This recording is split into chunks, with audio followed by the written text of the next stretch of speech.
Olá pessoal, o vídeo de hoje é sobre o AR11, a gente vai dar uma olhada nas atualizações, tem questão de rendimentos, a gente vai dar uma olhada no geral aí do relatório do ativo, tá? Vamos ver todas as atualizações, movimentações, tem questão de exposição para a gente ver também. E vamos nessa lá, sem demoras, peço a vocês que se inscrevam no canal, deixa o like no vídeo, tá?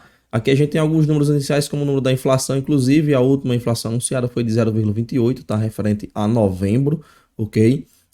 Quanto à questão da taxa Selic, teve redução novamente aí, tá por volta de 11,75, tá? Baixou mais meio ponto percentual. Aqui ele vai falar sobre os dividendos, né, que distribuiu 9 centavos, porém, ele já fez a outra distribuição, que no caso agora a última foi de 10 centavos por cota, tá? Isso vai dar um rendimento no preço aí de R$ 9,06, um rendimento de 1,1%, né? Um rendimento até que considerável. Por falar em rendimento, o preço dele nesse momento tá aí por volta de R$ 9,00, né? Tá cravado o mesmo valor de patrimônio, né? A gente vê aqui o preço sobre VP aqui de um valor exato aí. Número de cotistas por volta de 27, 28 mil cotistas. Voltando, então a gente já vai dar uma olhada no relatório já com base nesses 10 centavos que ele anunciou. Aqui ele vai falar no CRI Patinga, né? Teve aí sucessivas vitórias, né? E ele vem seguindo o processo judicial aí na execução das garantias, né? Esse processo aí dessa operação aí já é bem antigo. Para quem já acompanha aqui no canal os vídeos já está por dentro disso aí, né? Teve um default aí nessa operação e ele está tentando executar as garantias aí e está em processo judicial. Mas aqui tudo indica aí tá algo bem positivo para o ativo, né? Vamos acompanhando aí, até porque já faz um certo tempo isso aí. Aqui nos últimos rendimentos, a gente vai estar aqui contando só os 9 centavos, né? Não tem esse 10 que já saiu, tá? Mas a gente já vai dar essa olhada já com esses 10 centavos. Aqui isso de forma percentual, quanto essa questão do rendimento. E aqui então a gente entra na classe do ativo, né? No portfólio, os números do portfólio. Atualmente está 94,7% alocado em CRIs, temos aí quase 3% em cotas de fundos imobiliários e quase 2% é o caixa atual do ativo. Quanto a esses CRIs, a gente está falando aí de 22 operações, tá? Há uma taxa média de IPCA mais 10,85 e as operações atrás da CDI mais 1,25. Nessa questão das taxas aqui, dos indexadores, a inflação é o principal, né, com quase 94%, ok? E o CDI aqui tem menos de 1% de posição, ou seja, o CDI tem um peso aqui bem pequeno, aqui um peso praticamente insignificante no total aqui da inflação. Quanto a essa taxa, né, é caracterizada aí como um fundo da categoria High Yield, tá? Taxa aí acima de 10 IPCA mais 10,85. Mais à frente aqui a gente tem um pouco aí sobre essa questão dessas taxas, né? Ele vai distribuir aqui na questão das operações. Por exemplo, 85% das operações são operações high yields, né? No meio aí do patrimônio total vai ter algumas operações high grades, mas é bem pequena, né? 1,46 e operações middle risk aí com 8,8%, né? Ou seja, as principais operações, né? O massivo mesmo aqui são operações high yield, a gente até viu lá pela taxa média também, já trata-se de um fundo high yield. Aqui a gente vai ter as taxas médias dessas operações, tá?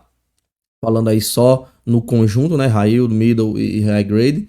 Aqui a gente tem questão do segmento, né? A incorporação e o loteamento, junto com o corporativo com 27%, são as maiores posições, né? Ele também tem hotelaria, inclusive a hotelaria é o que tem a maior taxa, né? A maior taxa de retorno é na hotelaria, né? Então você tem aquela questão do risco, né? Quanto maior o risco, para compensar, você tem que ter uma taxa maior, ok? É tanto que as operações aqui do setor corporativo, que são tidas aí como operações mais seguras, né? Tem uma taxa média aí bem pequena, né? Taxa de 7,8 ao ano, né? Ela corresponde a 27% do patrimônio, tá? No caso aí, questão de risco, tá? Na questão dos CREs aqui, a listagem das operações, a gente tem aqui a tabela e aqui de forma gráfica, né? Mas a gente já vê aqui a Talhamar e a Raposo aqui, ambas com posições acima de 10%, né? Uma com 11,9, outra 10,24, né? Já há um certo tempo essas operações aí, com essas posições mais à frente das demais, né? As demais aqui abaixo dos 10%, tá? Inclusive essas duas aí são operações de segmento de incorporação em ambos os casos, né? A taxas aí bem altas, né? No caso IPCA mais 2,68, que é uma taxa bem alta, né? E a Raposo aí IPCA mais 12. Inclusive a terceira colocada aqui na posição também é uma taxa aí por volta dos 12, né? IPCA mais 12 também do setor do loteamento, né? A Prolotes com 9,64, tá? E a taxa mais alta que a gente tem no ativo, né? Por curiosidade, só olhando rápido aqui, essa Quartier com IPCA mais 13,5, né? Temos outra aqui também de 13,5, a outra da Quartier também, né? No caso aqui tem 4,11% mais 1,3%, tá? Ambas aí no caso de loteamento, ok? Ó, a gente tem aqui a questão lá da Ipatinga, né? Ó, operação Ipatinga, peso bem pequeno, né? 1,74, mas tem essa questão aí das garantias, né? Vamos acompanhando aí como é que vai ficar, tá? IPCA mais 10, essa operação de loteamento. Aqui a gente tem a distribuição geográfica das operações, temos aqui a maior parte em São Paulo e Rio de Janeiro, tá? São os principais estados. Aqui ele vai colocar novamente, mas de forma aí de tabelas, tá? De gráfico de colunas, né? Melhor falando. Aqui no fluxo de receitas a gente tem a DRE, né? O mês de outubro, né? Lembrando que esse relatório foi o último, tá? A gente tá já em dezembro aí, mais da metade de dezembro já se foi, mas tem aquele delay dos meses ali dos fundos imobiliários, ok? Então esse aqui é o último relatório, ele vai considerar lá o mês de outubro. A gente vê que teve uma recuperação na correção monetária em relação ao mês de setembro, né? Questão do indexador, tá? Inclusive os últimos 4 meses ali a gente teve indexador entre 24, 25, 28, chegou nesse último mês, né? Os últimos indexadores foram 23, 24, 26 e 28. Ou seja, são indexadores aí bem próximos para a inflação, eu tô falando, tá? Bem abaixo da média brasileira, né? Praticamente metade da média brasileira de inflação, tá? Então, tem essa expectativa, até porque meses anteriores a inflação estava mais baixa ainda do que isso, né? Por isso que a gente vê aqui meses com a correção monetária menor ainda, né? No caso aqui em setembro. Então, para o próximo mês, né, vendo aqui que as despesas se mantiveram lineares, né, e o resultado de 1,3, o que vai ter um peso muito significativo aí também para os próximos meses, a questão do ganho de capital, né, e outras receitas aí provenientes, né, para quem já conhece o ARRI sabe disso, né, ele é um fundo, até aqui embaixo você vai ver em cinza aqui, isso aqui é o mês a mês da composição do resultado, a gente vê que em cinza aqui são ganhos de capitais e outras receitas, né, a gente vê que ela tem um peso muito significativo aí no resultado final do ativo, na distribuição do ativo, né.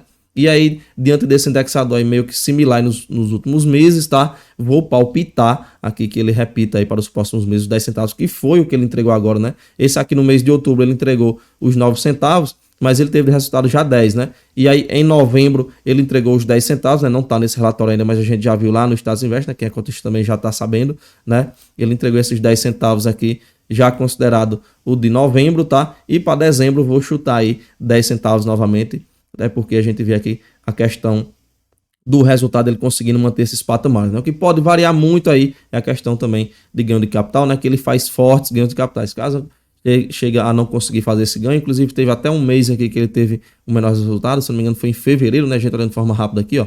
Fevereiro ele teve um resultado abaixo do restante, né? Uma distribuição abaixo do restante, mas a gente vê que teve um impacto aqui bem pequeno dos ganhos de capitais, né? E isso aí acarretou uma redução.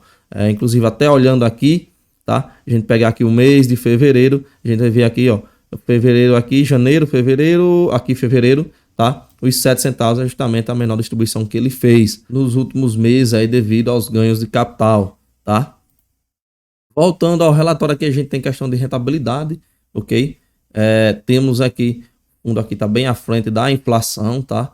Com 28% aqui também bem à frente do CDI aqui com 34%. Né? O fundo está com 54,08, está bem tranquilo na questão de rentabilidade, ok?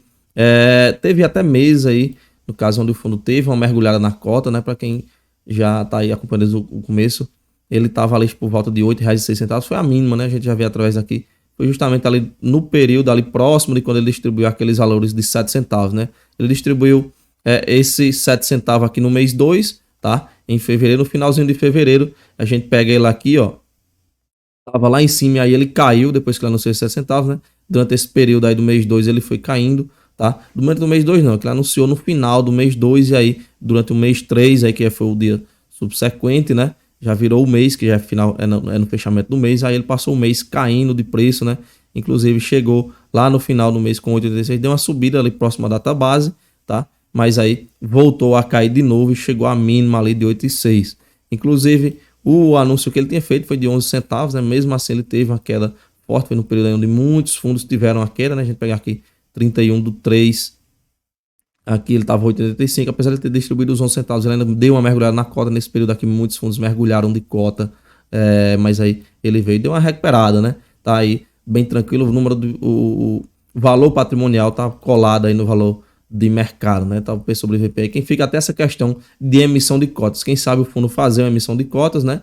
Quem sabe esse número aí do valor de mercado, esse valor não sobe um pouco mais e dá uma margem aqui em relação ao valor patrimonial, subindo aí para quem sabe para P sobre VP de 1,01, né? 1,03, 1,05, que aí ele consiga fazer uma emissão, dar uma captada, né? Aumentar o patrimônio, diminuir aquelas posições que a gente viu lá em 10%, tá? Aqui na questão do retorno líquido, fundo aí já com o gross up do imposto de renda, né, fica aí com 181% do CDI. A rentabilidade bem alta, né, ainda mais considerando momentos aí que a gente teve CDI com taxas lá em cima, né? taxa de administração, gestão e consultoria, nessas três taxas aqui, ou seja, somado aqui vai dar 1,04, tá? Por ano e 15% do QCD inflação mais 2. A gente finaliza aqui o relatório, tem o detalhamento aí das operações. É um fundo high yield, né? A gente já viu, a própria gestão classifica ele como um produto high yield, tá? Tem essas posições aí que a gente vê acima dos 10%, né? Tá um preço aí até que meio convidativo aí para emissão de cotas, quem sabe ele dá uma subida a mais, tá? E consegue fazer essa emissão, dar uma captada e reduzir essas posições, tá? Mas a gente viu que no relatório praticamente a gestão não fala nada sobre emissão, não fala nada sobre pipeline de operações, enfim, fica meio que em stand-by. Questão de preço aqui, para quem pegou lá na queda ali por volta de R$ 8,20, né? Por ali esse valor, até chegando até 8,6 aí, deve estar feliz demais. Só na questão da cota deu essa recuperada, tá?